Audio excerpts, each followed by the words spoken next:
What's going on, guys? So I am out here at the Jayco 2025 homecoming event where they featured the 2026 model year lineup. Now, the RV in front of me is pretty dang awesome looking. This is a Class C motorhome. I typically don't film a lot of them, but when I walked by this one, I was kind of blown away with the whole color scheme, the entire look, because it's a very, very nice, bold adaptation of the Class C. And I had a chance to glance inside of this unit, and it's pretty dang amazing. I think you'll want to check it out. Hang tight, I'll be right back.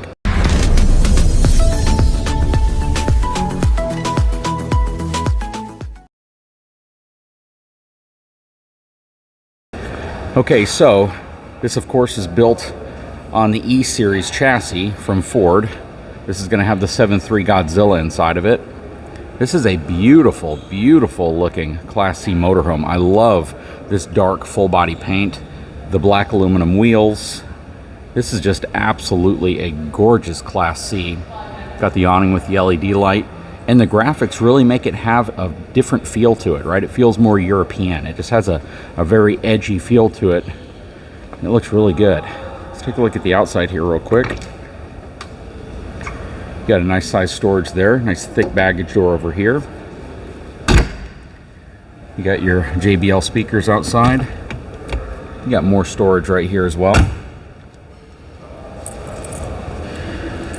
Coming around back, has a nice ladder on it, nice LED lights, has a tubular bumper, and you're probably gonna have about 5,000 pounds worth of towing capacity with this. That's usually typical of these 7.3 motorhomes.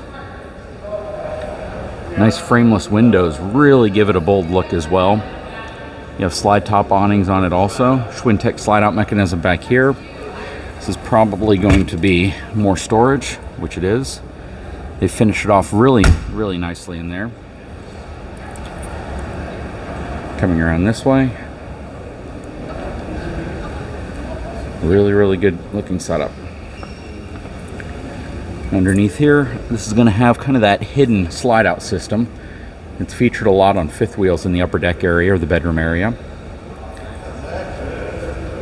Then here is the cockpit. One thing I like about this type of Class C over a gas Class A is the fact that you can hop right in from the driver's side or passenger side, that you don't have to go into the RV to get to the cab.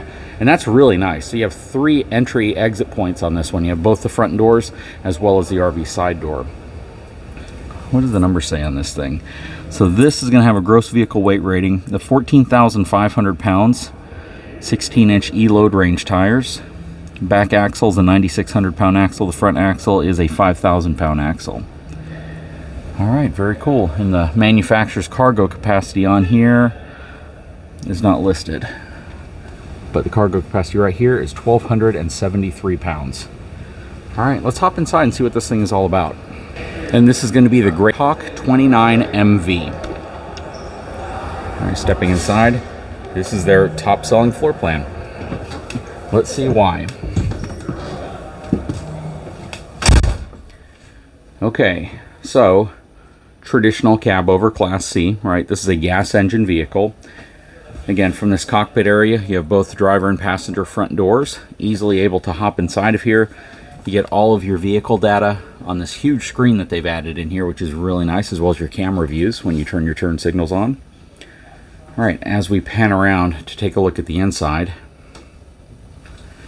this is a really, really nice layout. Now, this is kind of interesting because every year I review RVs. This is a floor plan in the motorized section that I typically review. So it's cool to see how things have progressed. And I get comments occasionally from people saying, man, everything looks the same. They're not doing anything dramatically different. And the reason for that is because people tend to not care for extreme change. They want to see evolutionary change, but not extreme change. So in the RV segment, this type of theater seating, dinette area may be very traditional, but maybe the way they execute on it specifically in here might be different by adding things like cup holders or adding, you know, a different type of material or color blend, and then also adding perhaps different types of window treatments and things.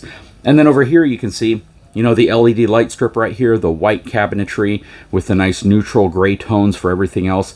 This is a very modern approach to the interior decor. So that's where you see the most change. And then of course you see technology change. You see things like this, like, JBL sound bars below smart TVs, and these large displays that feed a lot of information to you. Smart technology, stuff like that. Those are the areas that you typically are going to see the most change when it comes to RVs, because that's what consumers are expecting. When it comes to changing everything out to all of a sudden make the entire interior feel European, a lot of people could push back on that because that's a little bit too bold of a change for them. So I like the fact that there are 2 air conditioning units in here. We have our on-demand water heater, which is pretty much standard now in the industry. Everything's pretty much getting that. Our Furrion 12-volt refrigerator freezer over here. We have our hot point, and I believe this might be a convection. No, it's not. It's a standard residential, but it's stainless steel. Looks really nice. You have the 3-burner stove oven combination right here. And then you have your drawers, which are soft closing, so I wasn't expecting that. This is a thermofoil countertop.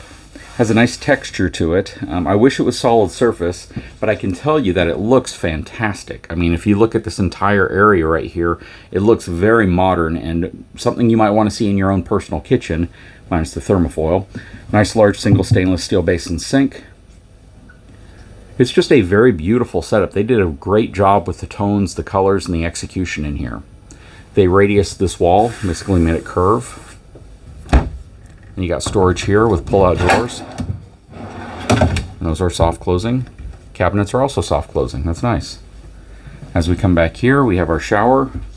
It's a good size shower. And you have a multi-head sprayer over here with wand. So that's really nice. It's more of a plastic wallboard material. It is dimensional though, so you can actually feel all of those lines and grooves. And then on this side, we have our door for the bathroom, and the door actually swings open and locks right here with a magnet. So this is how you create your bathroom area. And then you have your sink over here. Nice countertop. It is thermofoil. You also have your cabinetry and drawers, plus large medicine cabinets, 2 of them, a smaller one on the left side and a larger one on the right side. And then over here you got a towel holder and a porcelain foot flush toilet. I think it's porcelain. No, that's plastic. So it's got a plastic foot flush toilet. Then right here you can close the bathroom area like that, and that plugs in right there to kind of lock it in place. Let's see if I'm doing this right with one hand. There we go.